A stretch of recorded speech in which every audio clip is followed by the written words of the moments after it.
আজ রবিবার ছিল, তাই ঘরে মাটন বিরিয়ানি বানিয়েছিলাম, তাই আপনাদের সাথে শেয়ার করলাম। প্রথমে দেখুন, এই যে মশলাটা দেখালাম, এই মশলাটা এমনি বিরিয়ানির মশলা। আর এই যে মশলাটা দেখাচ্ছি, এই মশলাটা একটা ছোট মশলা বিরিয়ানির। এই মশলাটা না কখনো বানিয়ে রাখবেন ঘরে। এই বিরিয়ানি বা অন্য কিছু এই ধরনের বিরিয়ানি, রাইস, শুধু রাইস যত যদি বানাতে যান, মানে চিকেন চাপের টাপের সাথে খাওয়ার জন্য এই মশলাটা দেবেন, খুব ভালো লাগবে।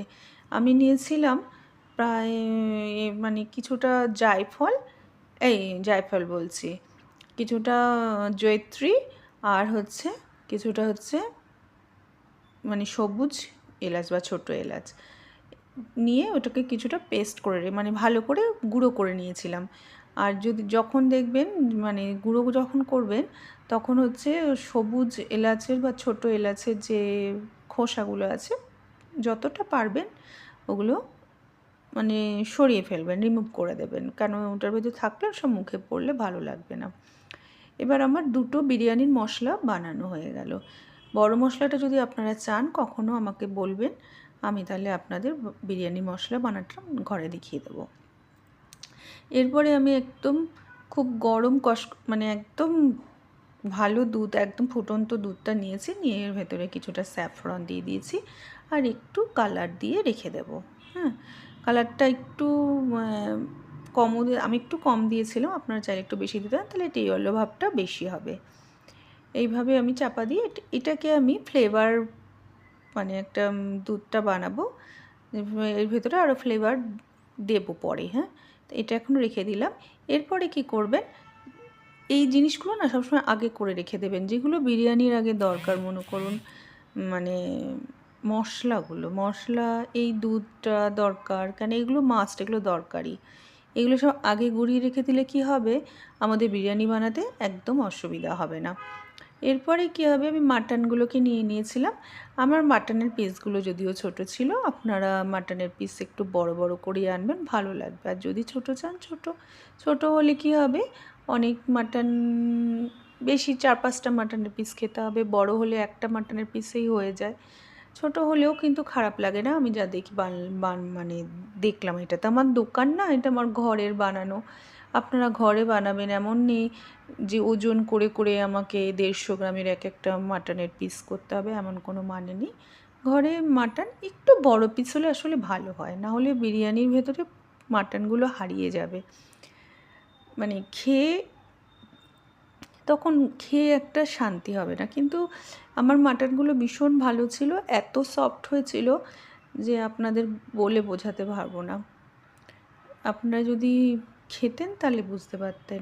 যাই হোক, মাটনটাকে আমি আদা বলছি, হ্যাঁ আদা, তারপরে রসুন, তারপর লঙ্কা গুঁড়ো, তারপরে নুন, আর গোলমরিচ গুঁড়ো, আর বিরিয়ানির মশলা, ছোট মশলাটা, বড় মশলাটা, সব কিছু দিয়ে মেখে রেখে দেবো কিছুক্ষণের জন্য।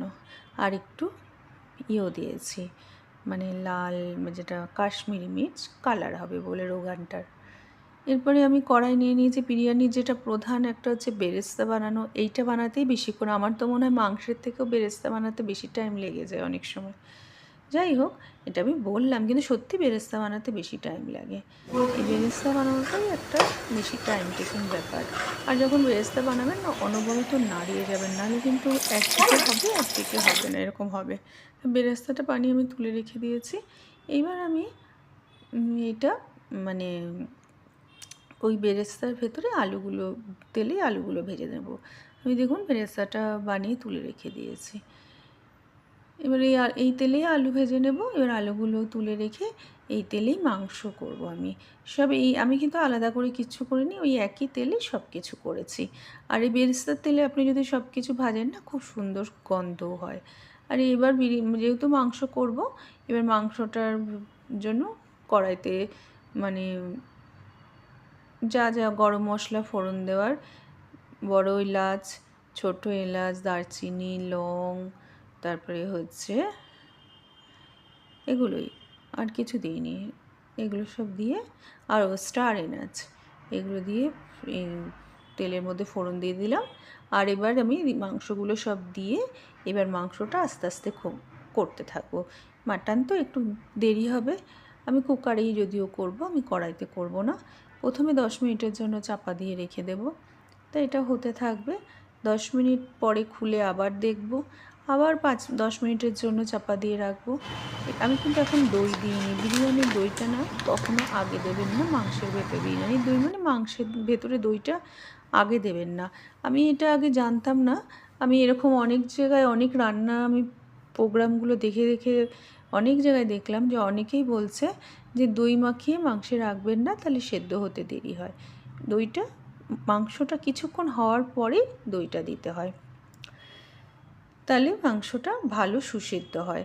এইভাবে আমি রেখে দিলাম। আর ওদিকে চালটা আমি দেখালাম, চালটা আমি করতে করতে চালটা আমি ভিজিয়ে রেখে দিব।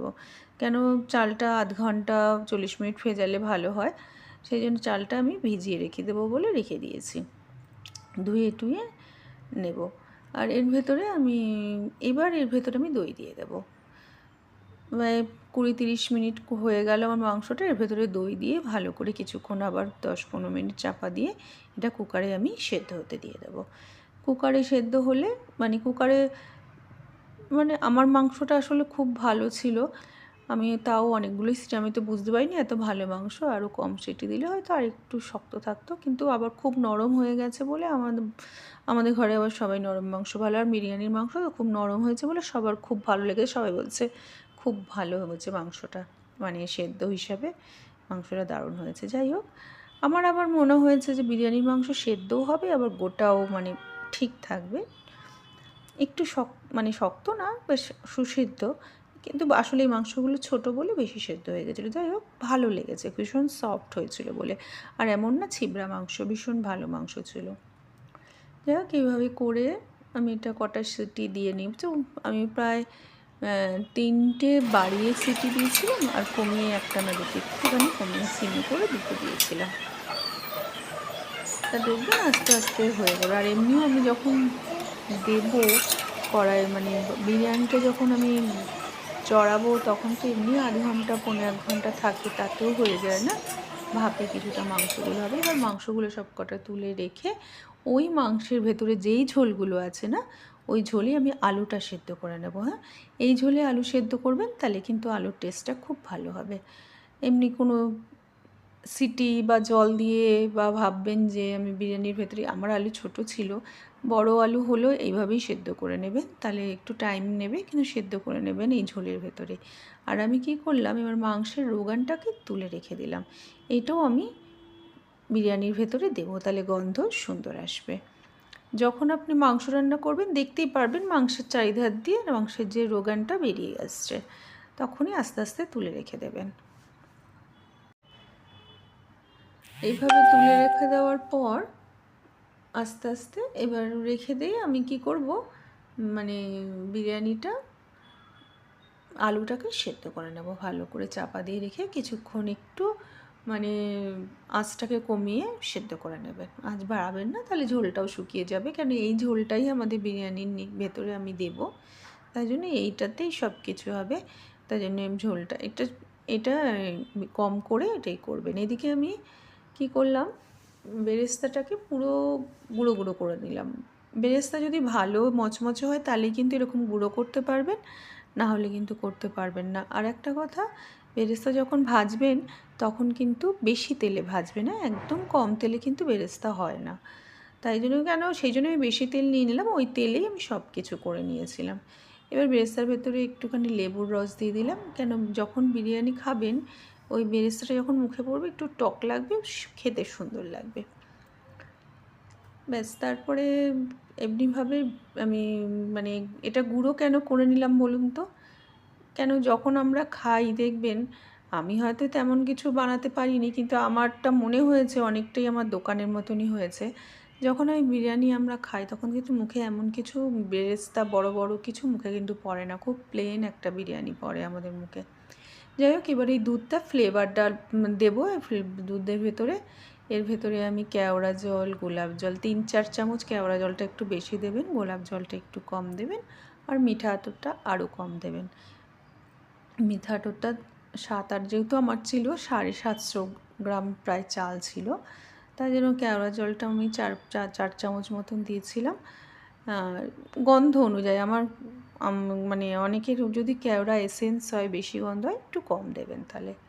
এবার যেটা আমি মানে রোগানটা তুলে রেখেছিলাম ওইটার সাথে আমি একটুখানি ঘি মিশিয়ে নিলাম। হ্যাঁ, এগুলো কিন্তু দোকানে সব ডালডা দিয়ে করে, আমরা ঘরে ঘি ইউজ করছি। এরপরে আমি ভাতটা করে নেব। ভাতটার মধ্যে সব মানে ইলাইচি, লং, দারচিনি এসব দিয়ে, বড় ইলাইচি, স্টার এনাচ, জয়িত্রী সব দিয়ে ভালো করে ভাতটা একটু ফ্লেভারফুল করে নেব। যাই হোক, এখানে আমার কিন্তু আলুগুলো দেখুন সেদ্ধ হয়ে গেছে। আলুগুলো তুলে রেখে দেব। আলুগুলো কেন আমি জানি, আমি দেখেছি, অনেকবার করে দেখেছি। অনেকে হয়তো বলবেন যে না, বিরিয়ানির ভেতরে দিলেই হয়ে যাবে, কিন্তু অনেকবার দেখেছি আমি করে। আমি মানে আমার নিজের এক্সপিরিয়েন্স থেকে বলছি, অনেকবার এইভাবে ভেজে দেওয়ার পর কিন্তু বিরিয়ানির হয়ে গেছে, সব হয়ে গেছে, কিন্তু আলু সেদ্ধ হয়নি। তো এই জন্য আলুটাকে একটু সেদ্ধ করে নেবেন সব সময়। এবার ওই যে গ্রেভিটা ছিল, গ্রেভিটা আমি ছেঁকে নেব। গ্রেভিটার মধ্যে যেই সব জিনিসগুলো রয়েছে, মশলাগুলো যাতে মুখে না পড়ে বিরিয়ানি খাওয়ার সময়। বিরিয়ানি খাওয়াটা কিন্তু একটা প্লেন বিরিয়ানি হবে। আমরা তো, আমাদের কলকাতার বিরিয়ানি তো সেই বিরিয়ানি হয় না, আমাদের একটা প্লেন বিরিয়ানি হয়, কিন্তু খুব ফ্লেভার হয়, একদম পুরো আলাদা হয় আমাদের কলকাতার বিরিয়ানি। সারা ভারতের বিরিয়ানি থেকে কলকাতার বিরিয়ানি পুরো আলাদা হয়। অন্য অন্য জায়গায় কিন্তু সব মশলা পড়ে, সব কিছু পড়ে, কিন্তু আমাদের এখানকার তাই, আমাদের কলকাতার সেরকম হয় না। শুধু ফ্লেভারটাতেই বিরিয়ানির একটা অন্যরকম স্বাদ এসে যায়। এরপরে আমি ওই যেটা মানে গ্রেভিটা তুলে রেখেছিলাম ওইটার মধ্যে দিয়ে দিলাম। প্রায় না 2 কাপ মতন গ্রেভি লাগবে। নর্মালি ওইটা একটু জল মিশিয়েও আপনারা ফুটিয়ে নিতে পারেন গ্রেভিটা। তারপরে কেননা ওখানে দুধ রয়েছে, সব রয়েছে, ওগুলোও তো আমার দেবো আমি, তার জন্য আরও বেশি ঝোল হয়ে গেলে আবার নিচে ঝোল ঝোল রয়ে যাবে। এরপরে আমি সব মাংসগুলো দিয়ে দিলাম, আলুগুলো দিয়ে দিলাম, তারপরে বিরিয়ানির মশলা, ছোটো মশলাটা, বড় মশলাটা, সব কিছু দিয়ে একটুখানি ওই কী যেন, খোয়াও কিন্তু আমি রেখেছিলাম, ওইটা বলতে আমি ভুলে গেছি। অল্প একটু খোয়া গ্রেট করে আমি রেখে দিয়েছিলাম। আর যদি অপশনাল যদি থাকে তো ভালো, না থাকে তো না হবে। যেমন আমি মানে একটা স্কিপ করে গেছি অনেক সময়, আলু বুখারা আমি দিইনি। বিরিয়ানিতে সাধারণত দেয়, আমি কিনিনি, আমার কাছে নেই, তাই জন্য দিইনি। এরপরে আমি এই ভাতগুলোকে এমনি করে সাজিয়ে সাজিয়ে যত মশলা, তারপরে বেরেস্তা, ঘি এরকম পরপর করে আপনারা দিয়ে যাবেন। সব কিছু দিয়ে তারপরে ওই রোগানটা দিয়ে দেবেন, সব আস্তে আস্তে দিতে থাকবেন। এরপরে 2-3টে লেয়ার ভাতের লেয়ার দিয়ে তার উপরে আমি এমনি করে সব কিছু দিয়ে দিয়েছিলাম। কিন্তু সব দেবেন, হ্যাঁ, ভুলে যাবেন না। ওই বিরিয়ানির এই জিনিসটা যখন মানে লেয়ারটা করবেন, তখন কিন্তু হাতের কাছে সব কটা সাজিয়ে রেখে দেবেন। আমি আসলে ঠিক দেখাতে পারছি না, আমার ক্যামেরার অতটা ক্ষমতা নেই যে চারিধারটা দেখাবো, বা আমি পারি না করতে। যেটুকুনি পারছি আমি সেটুকুনি আছে। আমি কিন্তু সব আমার পাশে হাতের কাছে রেখেছিলাম, যে ভুলে না যাই। কেন দূরে রেখে দিলে ভুলে যাব, ওইটাই একটা ভুলে হয়ে যায়। আর যেহেতু আমি ভিডিও করছি, একটু তাড়াতাড়ি দেখানোর চেষ্টা করছি, আপনারা নিশ্চয়ই তো তাড়াতাড়ি করে করবেন না, তাই জন্য ঠিক আছে। এইভাবে আমার সব কটা এরকম লেয়ার দিয়ে, তারপরে দুধটা দিয়ে, এবার আমি চারিধারে আটা দিয়ে, আর একটু বড় জায়গায় আমি করেছি, কেন বড় জায়গায় করলে আমার মনে হয় ভাতটা হতেও সুবিধা হবে। আর একটু বড় জায়গাতেই করতে হবে। একদম লেগে গেলে কিন্তু, মানে ছোটো জায়গায় যদি ঢাকাটার সাথে ভাতগুলো লেগে যায়, তাহলে কিন্তু ঠিক হবে না। এইভাবে পুরো আটা দিয়ে চেপে রেখে প্রথমে 10 মিনিট 10 মিনিট না 5 মিনিট বেশি আছে দিয়ে দেবেন। তারপরে প্রায় 40 মিনিটের মতন হালকা আঁচে রেখে দেবেন।